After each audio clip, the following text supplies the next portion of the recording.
Hello and welcome back to Danish Lessons with the Missing N. In this video we will be looking at verbs for the first time. In particular, we will be looking at the present tense in Danish, because what better place to start? So without further ado, let's get started, or as one would say in Danish, lad os komme i gang. The easiest way to start is probably just to take an example of a verb in Danish. This is the verb in its untouched form. It's called infinitive if you want to be super posh, but there's no point in calling it that because you might not know what I mean. This is the verb untouched before we've given it any sort of tense, and every verb has this, just like in English and in every other language. What we're then going to do is we're going to write down the pronouns that I've shown you previously. If you don't know these, then you can watch one of my previous videos to learn them. And I'm going to tell you what the present tense is. So we take this untouched form, and what we do is we add an R to the end. So this is kester, and this becomes jeg kester. Kester, jeg kester. Kester, kester. Now I want to repeat that because it's very common for Danish words to end in E or in ER, and it will always be pronounced like this, so it's very good to understand the pronunciation of these two. This is and Kester, kester. Right, so now we're going to move on to the other ones, and this is where one of the most lovely things about the Danish language enters the picture. For the second person, it is the same thing, and in fact, I'm not even going to bother writing the other ones because they are all the same.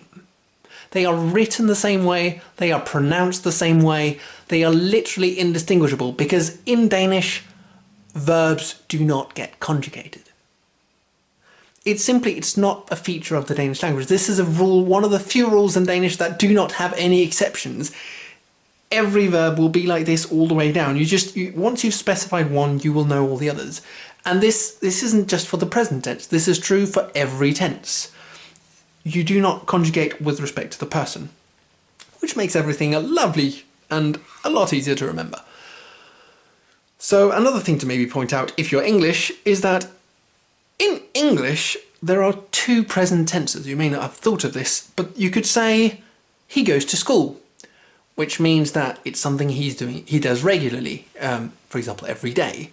Or you could say, he is going to school, which means that right now, he is walking, he is doing that act. And these are both described as the present tense, but they describe slightly different situations. In Danish, there is no distinction between these two. We use this present tense for both cases, and then we just have to tell from the context which of the two we mean. There are other words that you can add to a sentence in order to specify exactly what you're saying in case it should be ambiguous, but in general you just use this tense, and then from the context you know which one you mean. Anything else I wanted to add here? No, I think I could just stop here, but that would be a fairly short video, so I want to give you some more examples of verbs just so you can use those and you can see how the present tense looks. I'm not going to give you the untouched form of the verbs. I'm just going to go show you what they look like in the present tense to make things a bit easier. Here are two that you've hopefully already seen. Er and ha. To be and to have, or rather I am and I have. And as you can see they end in R. This is not always the case that they end in R, but it's very common. So let's grab another one. Sover is a good example, which means to sleep. Jeg sover is I sleep. In fact, the untouched form would be without the R, but we're not going to worry too much about that right now. Jeg sover is I sleep. Then we've got, this is a common one as well and a good one to know. It's just unfortunate that it's so hard to pronounce. Jeg hedder. We've got this soft D here in the middle. Hedder. But notice we're being fairly consistent in the way this is pronounced at the end. Hedder. So, for example, if I were to say, jeg hedder Dumbo, it would mean, my name is Dumbo. And let's grab another one. Går. Now here, we've no longer got an ER, but it's still an R at the end. Jeg går. Går. It means I go or I walk. They can mean either. And finally, just to show you that this is a rule that does have exceptions, let's have a verb that does not end in an R. This is still the present tense, but this is I know. Jeg vil.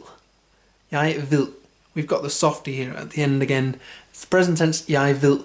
I'm sorry it doesn't end in an R, but that's just something you'll have to live with.